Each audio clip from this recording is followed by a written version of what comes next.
আজকে আমার এই লুকটা কেমন লাগছে বলো তো?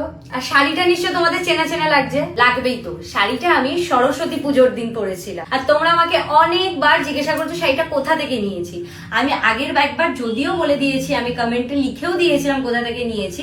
আরো একবার বলছি, আমি শাড়িটা কিন্তু অনিকা স্কুটার থেকে নিয়েছি, যেটা কিন্তু তোমাদেরকে আমি কমেন্ট সেকশনে লিংক প্লাস নাম্বার প্রোভাইড করে দিচ্ছি, তোমরা কিন্তু কন্ট্যাক্ট করে নিও। এবং শাড়িটা আমার এতটা ভালো লেগেছে, ভালো লাগবেই নাই বা কেন, শাড়িটা কিন্তু পুরোটাই হ্যান্ডমেড এবং কাজগুলো দেখলেও তোমরা বুঝতে পারবে এতটা পিওর, এতটা সুন্দর। তার জন্য কিন্তু আমার বারবার যে কোনো ভালো অকেশন হলেই পরতে ইচ্ছা করে। এবং আজকে আমার বন্ধুর রিসেপশন, সো আমি এই শাড়িটাকে আবারও প্রেফার করলাম, সো আজকে আবার পরে নিয়েছি।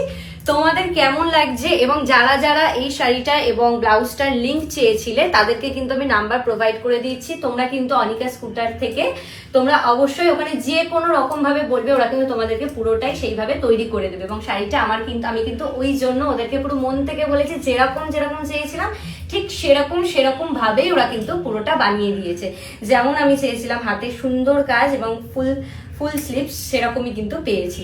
সো তোমরাও যদি এটা মিস না করতে চাও, অবশ্যই কিন্তু আমার কমেন্টে লিংক দেওয়া থাকলো, নাম্বার দেওয়া থাকলো, অবশ্যই কন্ট্যাক্ট করে নিও। Thank you.